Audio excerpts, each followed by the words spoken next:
बच्चों, कक्षा 2 हिंदी में आप सभी का स्वागत है। बच्चों, हम पढ़ रहे थे हमारी पाठ्य पुस्तक खुलते पंख का पाठ 15।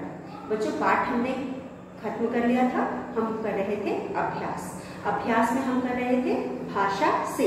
तो बच्चों, जैसा कि हम हमेशा करते हैं, पहले हम पाठ जो हमने पिछले वीडियो में किया था उसको दोहराएंगे, फिर आगे का अभ्यास करेंगे। तो चलिए, तो बच्चों हम कर रहे थे भाषा से। भाषा से, भाषा से में हम कर रहे थे प्रश्न 2। प्रश्न 2 में बच्चों बोल बोल कर लिखो। हमारे पास यहाँ पे प्रश्न है, बोल बोल कर लिखो। बोल बोल कर लिखो। तो बच्चों, इसमें हमारे पास है अंग, चंद्र बिंदु और अंग की मात्रा। तो बच्चों चलिए सीखते हैं कैसे चंद्र बिंदु को हम पढ़ते हैं। च पे आ की मात्रा, चंद्र बिंदु चांद। हम दोनों नाक को इस तरह से दबा करके चांद पढ़ते हैं। चांद, चांद। फिर हम इसको पढ़ेंगे चांदनी। नाक से हम पढ़ते हैं चांदनी। फिर हम बोलेंगे चांदनी, चांदनी। टांग, टांग। फिर हमारे पास है छलांग, छलांग, छलांग। फिर है हमारे पास कुआं, काफी छोटा पैमाना कुआं। जो चंद्र बिंदु वाला जिस अक्षर पे लगा है उसको हम नाक से बोले कुआं। मुंडेर, मुंडेर, मुंडेर। फिर है हमारे पास आंख, आंख। तो चलिए एक बार फिर पढ़ते हैं। चांद, चांद, चांद, चांदनी, चांदनी। टांग, छलांग, छलांग। कुआं, मुंडेर, मुंडेर। आंख। तो बच्चों, हमने पिछले वीडियो में भी पढ़ा था और आज भी पढ़ा। चंद्र बिंदु लगाकर हम किसी शब्द को किस तरह लिखते और पढ़ते हैं। उसके बाद हमारे पास है अंग की मात्रा। अंग की मात्रा हम कैसे लिखते हैं?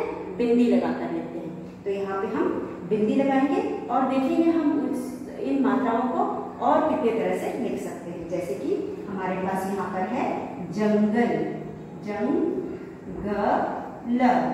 जंगल। फिर है हमारे पास बंदर, बंदर, बंदर। फिर है हमारे पास सुंदर, सुंदर, सुंदर। फिर है लंबी, लंबी, लंबी।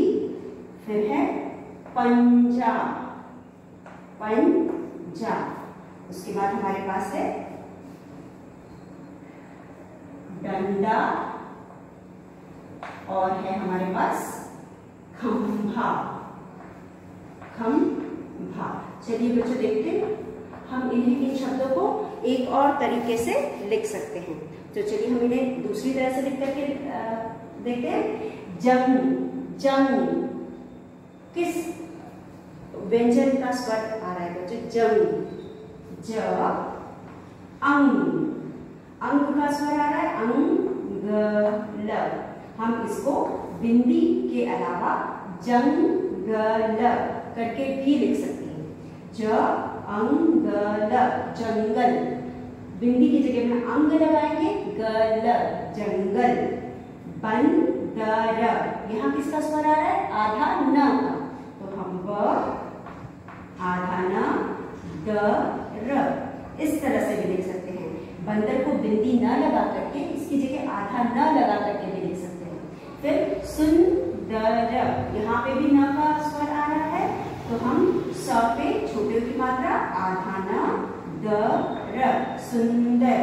इस तरह से भी लिख सकते हैं, सुंदर। फिर लंबी, ल।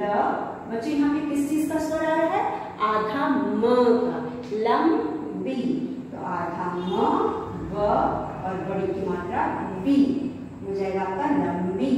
और यहाँ आ रहा है पंजा, पंजा, तो हम यहाँ लिखेंगे पन्या, ज जा, यहाँ बंदी हटा करके यहाँ पे इया लिखेंगे, आधा इया, तो ये जाएगा पंजा। फिर यहाँ पे डंडा, ड आधा ड और डा, डंडा, इस तरह से लिखेंगे। फिर यहाँ पे खम, ख आधा म और भा, खम्भा, इस तरह से लिखेंगे। तो बच्चों इस बिंदी को, ये जो हम अंग की मात्रा लगाए हैं, इसको हम स्वर के हिसाब से भी लिख सकते हैं। जैसे हमें जब हम जंगल पढ़ रहे हैं तो हमें किसका स्वर है? अंग की मात्रा, ग, तो यहाँ पे अंगल, अंग लिख करके जंगल, जंगल, जंगल। फिर बंदर, आधा न का स्वर आ रहा है तो बंदर, बंदर। सुंदर, स पे छोटा की मात्रा, आधा न, दर, सुंदर। लंबी, लंबी, तो ल आधा म, ब पे बड़ी की मात्रा बी, लंबी। फिर पंजा, प य जा, पंजा, पंजा।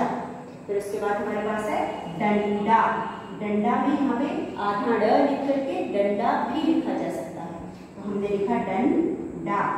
खंभा, आधा म का स्वर आ रहा है इसलिए हम बिंदी की जगह पे आधा म लिख के खंभा भी लिख सकते हैं। तो हमारे पास यहाँ पे दो तरीके हैं जिससे हम इन शब्दों को लिख सकते हैं, या जंगल इस तरह से या जंगल इस तरह से। बंदर, बंदर। सुंदर, सुंदर। लंबी, लंबी। पंजा, पंजा। यहाँ पे डंडा, डंडा। खंभा, खंभा। तो बच्चों यह था हमारा अगला प्रश्न भाषा से। इसके बाद हमारे पास है पढ़ो, समझो और लिखो। इसके बाद हम करेंगे पढ़ो, समझो और लिखो। पढ़ो, समझो और लिखो में हम पढ़ेंगे एक वचन, बहुवचन। जैसे कि कुछ चंद्र बिंदु वाले शब्दों में हम कैसे एक वचन से बहुवचन बनाते हैं। हमारे पास कुछ शब्द है जिसमें चंद्र बिंदु लगा है, चंद्र बिंदु वाले शब्दों को हम एक वचन से बहुवचन कैसे बनाते हैं, तो हम यहाँ करेंगे। हमारा है 3, पढ़ो, पढ़ो, समझो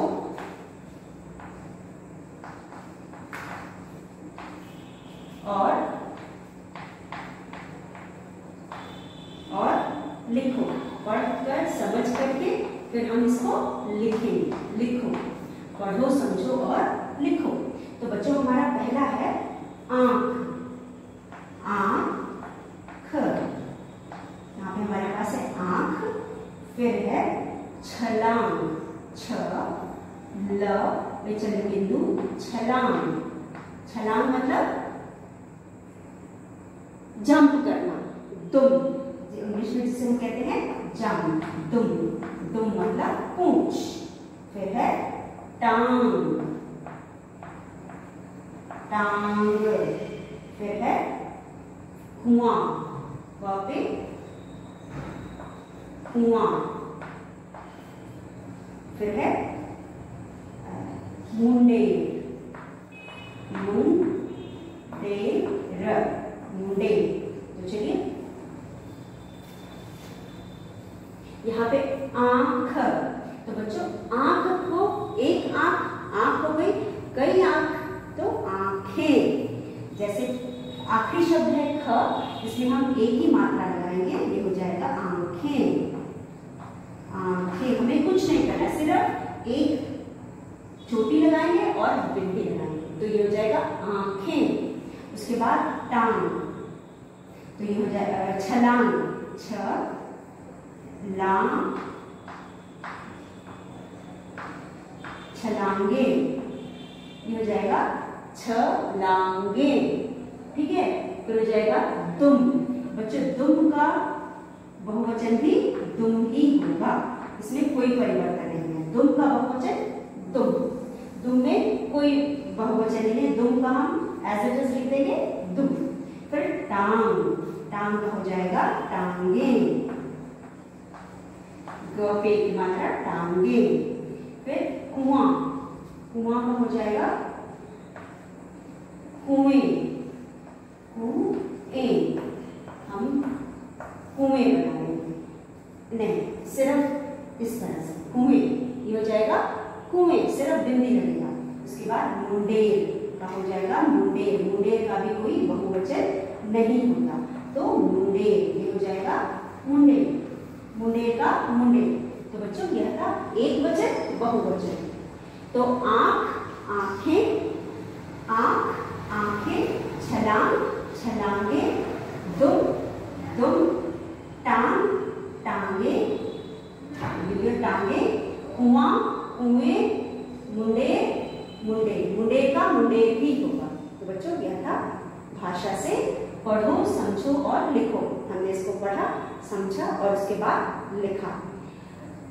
आंख, आंखें, छलांग, छलांगे, दुम, दुम, दुम का दुम ही होगा, टांग, टांगे, कुआं, कुएं, मुंडेर, मुंडेर। तो ये हो गया आपका एक वचन बहुवचन, हमने पढ़ा, समझा और फिर लिखा। उसके बाद बच्चों आएंगे हम अगले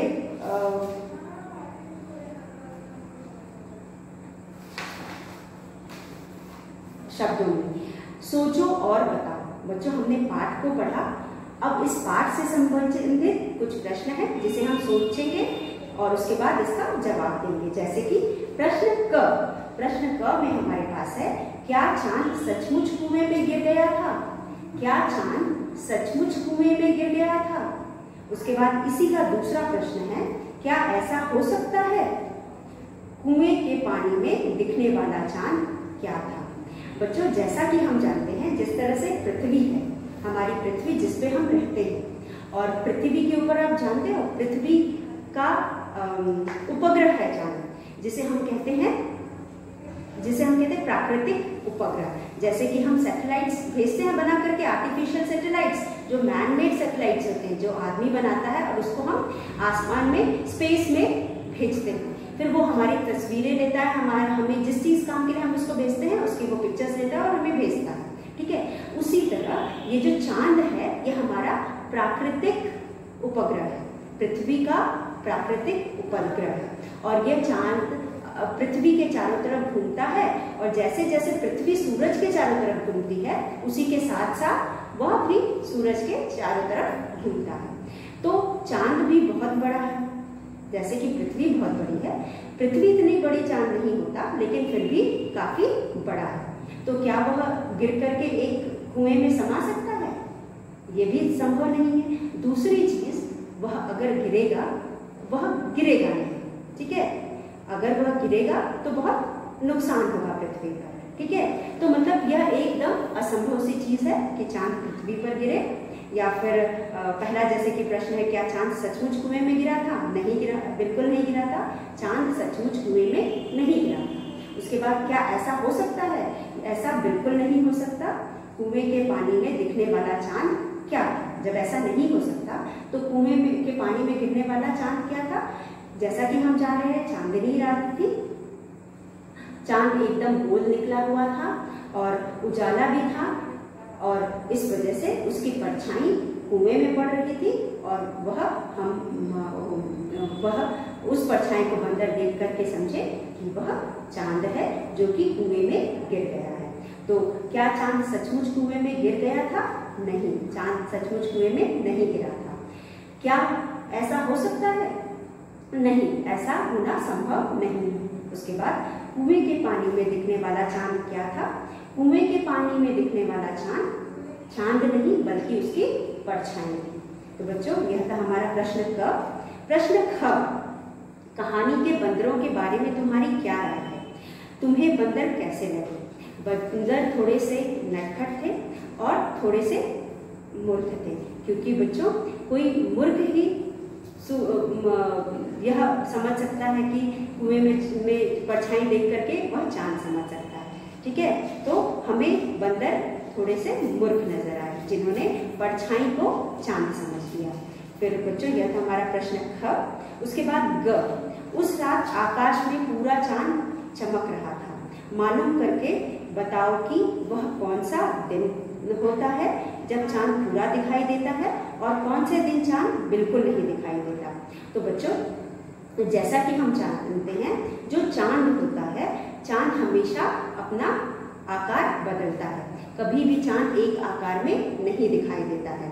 और जिस दिन पूरा चांद होता है उसे हम पूर्णिमा की रात बोलते हैं, और जिस दिन चांद नहीं दिखाई देता उसे हम अमावस्या की रात बोलते हैं। तो बच्चों, पूर्णिमा की रात को पूरा चांद होता है, फिर धीरे धीरे वह घटना शुरू करता है, और एक दिन ऐसा आता है जिस दिन वो बिल्कुल नहीं दिखाई देता, उस दिन को हम अमावस्या की रात बोलते हैं। और वह रात अंधेरी होती है। जिस दिन पूरा चांद होता है, पूर्णिमा की रात को उजाला होता है, जिसे हम चांदनी रात भी कहते हैं। और जैसे जैसे फिर पूरा चांद निकलने के बाद धीरे धीरे वह घटना शुरू करता है। एक दिन ऐसा आता है जिस दिन चांद बिल्कुल नहीं दिखाई देता है और एकदम अंधेरा होता है, उसे हम अमावस्या की रात बोलते हैं। फिर उस अंधेरे के बाद चांद फिर थोड़ा थोड़ा दिखना शुरू करता है। मतलब यह जो सिलसिला है चलता रहता है, और हर रात को चांद हमें दिखाई देता है, और वह अलग अलग रूप में दिखाई देता है। उसके बाद कौन से दिन चांद बिल्कुल नहीं दिखाई देता है, ये भी मैंने आपको बता दिया। वो अमावस्या की रात होती है, जिस दिन एकदम अंधेरा होता है और चांद बिल्कुल नहीं दिखाई देता। तो बच्चों, यह था हमारे प्रश्न उत्तर सोचो और बताओ। इसके बाद हमारा अगला प्रश्न है अब करने की बारी, जिसे हम चित्रों द्वारा समझेंगे और करेंगे। अब करने की बारी, हमारा अगला प्रश्न है अब करने की बारी। इस प्रश्न में हमारे पास एक प्रश्न क है, नीचे बने चित्र देखो और कहानी सुनाओ। हमें इन चित्रों को देखना है, उसके बाद कहानी सुनानी है। तो बच्चों, जैसा कि हम जानते हैं, बहुत समय पहले एक जंगल में एक शेर रहता था। वह शेर प्रतिदिन पशुओं को मारकर खा जाता था। इससे क्या थे कि जंगल में रहने वाले सारे पशु उससे बहुत दुखी थे। अंत में उन्होंने एक सभा बुलाई। सभा बुलाकर उन्होंने निर्णय किया कि अब हम में से कोई एक रोज शेर के पास जाएगा, ताकि शेर उसको खा करके अपनी भूख मिटा सके। तो फिर उन्होंने यह बात शेर को भी बतानी थी। तो यह सारी बात जो भी उन्होंने निर्णय किया था, वह बताने के लिए वह शेर के पास जाते हैं। पहले पिक्चर में हम देख सकते हैं कि ये सारे जानवर शेर के पास जाते हैं और शेर को बताते हैं कि अब आपको हमारे पास आने की ज़रूरत नहीं है, हम खुद आपके पास आएंगे और आप हमें मार करके खा लेना। तो हर रोज़ एक जानवर आपके पास खुद आएगा। तो शेर मान जाता है। फिर उसके बाद रोज़ कोई ना कोई जानवर शेर के पास आता था और वह उसको खा जाता था। फिर कुछ समय बाद बच्चों, खरगोश की बारी आती है। जब खरगोश की बारी आती है, जैसा कि हम दूसरे चित्र में देख सकते हैं कि खरगोश की बारी आती है, तो वह सोचता है कि मरना तो है ही मुझे, तो क्यों ना कुछ उपाय सोचा जाए जिससे मेरी जान बच जाए। तो वो जा रहा होता है शेर के पास, और जाते जाते रास्ते में उसको एक कुआं दिखाई देता है। जब उसको कुआं दिखाई देता है तो वह कुएं में झांकता है। जब झांकता है तो उसे उसकी परछाई दिखाई देती है। तो यह परछाई देखकर उसके दिमाग में एक उपाय आता है, और फिर वह उपाय सोचते सोचते शेर के पास चला जाता है। शेर के पास जाता है तो शेर बहुत गुस्सा होता है, और शेर कहता है कि तुम्हें आने में इतनी देर क्यों हुई। तब खरगोश उसके आगे हाथ जोड़कर बताता है कि अरे शेर भाई, हम तो समय से चले थे, लेकिन रास्ते में हमको एक दूसरा शेर मिला और वह कहने लगा कि हम तुमको नहीं जाने देंगे, तुम मेरे शिकार हो, मैं तुम्हें खाऊंगा, मैं जंगल का राजा हूँ। तो यह सुनकर शेर को बहुत गुस्सा आया। शेर ने कहा कि जंगल में सिर्फ एक राजा है, वो मैं हूँ, मेरे अलावा दूसरा राजा कहाँ से आ सकता है। तो खरगोश उसको समझाता है और कहता है कि अगर आपको मेरे बात पर विश्वास ना हो तो चलो चलकर देख लेते हैं। फिर उस खरगोश को वह किसी तरह मनाकर कुएं के पास लेकर के जाता है। जब वह कुएं के पास लेकर के जाता है तो शेर से कहता है कि आप कुएं में झांक कर देखो, अंदर एक और शेर है। जब शेर कुएं के अंदर झांकता है तो उसे एक और शेर दिखाई देता है, और गुस्से के मारे वह दहाड़ता है। तो अंदर से भी दहाड़ने की आवाज़ आती है, तो दोबारा वह दहाड़ता है। फिर दहाड़ने की आवाज़ आती है और गुस्से में वह कुएं के शेर के ऊपर झपट पड़ता है। और बच्चों, जैसा कि हम जानते हैं, शेर जैसे ही कुएं में दूसरे शेर की तरफ झपटता है, वह पानी में गिरकर डूबकर मर जाता है। और इस तरह से थोड़ी सी सूझबूझ और समझदारी के साथ खरगोश की जान बच जाती है। तो बच्चों, हमें इस कहानी से क्या पता चलता है कि थोड़ा सा सूझबूझ और समझदारी के साथ हम काम करें तो हमारा काम आसान हो सकता है, या हम बड़ी बड़ी मुसीबत से पा सकते हैं, या बड़ी बड़ी मुसीबत का हल निकाल सकते हैं। तो बच्चों, चलिए देखते हैं आगे हमें क्या प्रश्न है। बच्चों, इन चित्रों से संबंधित हमारे पास अगला प्रश्न है। अब बताओ, इस कहानी और बंदर वाली कहानी में क्या बात मिलती जुलती है। बच्चों, अभी हमने जो बंदर की कहानी पढ़ी थी उसमें भी हमने क्या देखा था? उसमें भी हमने देखा कि जो बंदर थे उन्होंने चांद की परछाई पानी में देखा और वह समझे कि यह चांद डूब रहा है। उनको लगा कि चांद डूब रहा है। ठीक इसी प्रकार जिस प्रकार इस कहानी में शेर को कुएं में अपना परछाई देखकर लगा कि दूसरा शेर है, उसी तरह बंदरों को भी पानी में चांद देख कर के लगा कि चांद डूब रहा है। तो बच्चों, दोनों कहानियों में यह एक जैसा है कि दोनों कहानी में परछाई देख कर के जो इसमें शेर था और उसमें बंदर थे, दोनों एक मूर्ख थे और उन्हें परछाई देख कर के लगता है, शेर को लगता है कि एक और शेर पानी में है और बंदर को लगता है कि चांद डूब रहा है। तो यह थी हमारी कहानी और यह थी हमारी शेर और खरगोश की कहानी। इसी के साथ बच्चों हमारा पाठ समाप्त होता है। अब हम पढ़ेंगे एक चित्रकथा। बच्चों, जैसे कि हमने पहले भी चित्रकथा इस किताब में पढ़ चुकी है, आज हम एक नई चित्रकथा पढ़ेंगे। चित्र देखो और कहानी कहो। तो बच्चों, चित्रकथा का मतलब होता है चित्रों को देखकर कहानी बनाना। तो यहाँ पे हमारे पास एक कहानी है जिसमें एक कछुआ है और 2 हंस हैं। बच्चों, बहुत समय पहले की बात है।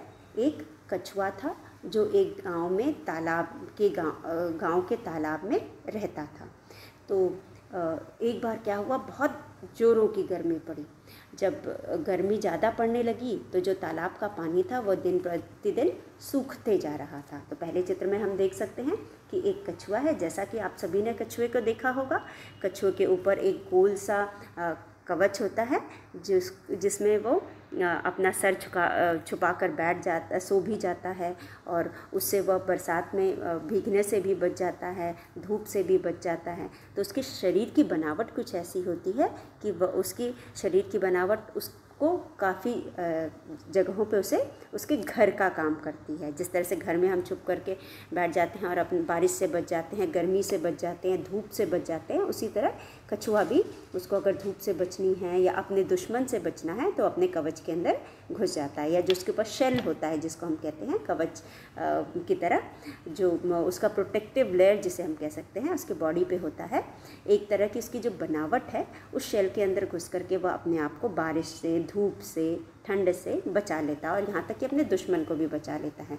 तो यहाँ पर इस गांव में जो तालाब था गर्मी के मारे हर रोज़ सूखते जा रहा था। तो अगले चित्र में हम देख सकते हैं कि यहाँ पे 2 हंस हैं। ये जो हंस हैं इस तालाब में पानी पीने आते थे और मछलियाँ पकड़ने आते थे। तो इन दोनों जो हंस हैं ये कछुए से इनकी दोस्ती होती है। तो हमेशा ये लोग जब भी मिलते थे तो बातचीत करते थे। तो आज इनकी समस्या ये थी कि तालाब सूख रहा है। तो यह समस्या जो हंस हैं कछुए को बताती हैं और कहती हैं कुछ दिनों में तालाब जब सूख जाएगा तो तुम कहाँ जाओगे। तो कछुआ बोलता है कि मैं कहाँ जा सकता हूँ, और फिर उसके बाद ऐसी कोई जगह भी नहीं है जहाँ मैं जा सकूँ। तो हंस उसे बताती हैं कि दूर गांव में एक तालाब है और वहाँ पे खूब सारा पानी है। तो कछुआ कहता है ठीक है पानी है, लेकिन मैं वहाँ तक पहुँचूँगा कैसे। तो फिर उसके बाद थोड़ा सोचते हैं, फिर उसके बाद इनको एक डंडी दिखाई देती है। उस डंडी को उठा करके हंस कहते हैं, हंस कछुए को दिखाते हैं और ये लोग कुछ उपाय सोचते हैं। फिर उसके बाद कछुआ कहता है कि तुम इस डंडी को तुम दोनों अपने मुंह में दबा लेना और मैं अपने मुंह से बीच में पकड़ करके लटक जाऊंगा और तुम जब उड़ोगे तो तुम्हारे साथ साथ मैं भी दूसरे गांव के तालाब में चला जाऊंगा। तो यह इस तरह से कुछ ये सोचते हैं और ऐसा जैसा कि हम चित्र में देख सकते हैं ऐसा ही ये करते हैं। हंस भी दोनों मान जाते हैं और वो लोग दूसरी गांव की तरफ चल देते हैं। रास्ते में चलते चलते जब नीचे से गांव वाले उन्हें देखते हैं तो उन्हें नज़ारा बहुत अजीब सा लगता है और इस नज़ारे को देख करके वह सब हंसने लगते हैं कि अरे देखो ये क्या हो रहा है, क्या नज़ारा है करके सब हंसने लगते हैं। ऐसा देखकर कछुए को बड़ा अजीब लगा और वो फट से कहता है कि ये लोग क्यों हंस रहे हैं। और ऐसा जैसे ही वो कहने को मुंह खोलता है वैसे ही वह नीचे गिर करके मर जाता है, नीचे ज़मीन पर गिर करके मर जाता है। तो बच्चों, इस कहानी से आपको क्या समझ में आता है? इस कहानी से हमें यह समझ में आता है कि जब ज़रूरत ना हो तो हमें नहीं बोलना चाहिए, ज़रूरत पड़ने पर ही हमें बोलना चाहिए। अगर यहाँ पे कछुआ न बोलता तो आज उसकी जान बच गई होती और वह दूसरे तालाब में जाकर आराम से रहने लगता। तो बच्चों, यह थी हमारी चित्रकथा और इस कहानी से हमको सीख भी मिली। जैसा कि हम जानते हैं कहानी हम पढ़ते हैं या कहानी सुनते हैं ताकि हमें उससे कोई ना कोई सीख मिले। तो यहाँ पे भी हमको सीख मिली, हमने इससे सीखा कि ज़रूरत पड़ने पर ही हमें बोलना चाहिए। तो बच्चों, कथा का मतलब चित्रों द्वारा कथा बनाना या सुनाना। तो यहाँ पे इस कथा को आप अपने दोस्तों या अपने घर में बड़ों को सुनाएंगे और इसी तरह की और भी चित्रों के द्वारा आप अपनी कहानी बना सकते हैं। तो बच्चों, यह था आज का पाठ। इसी के साथ हम अपना आज का वीडियो समाप्त करते हैं।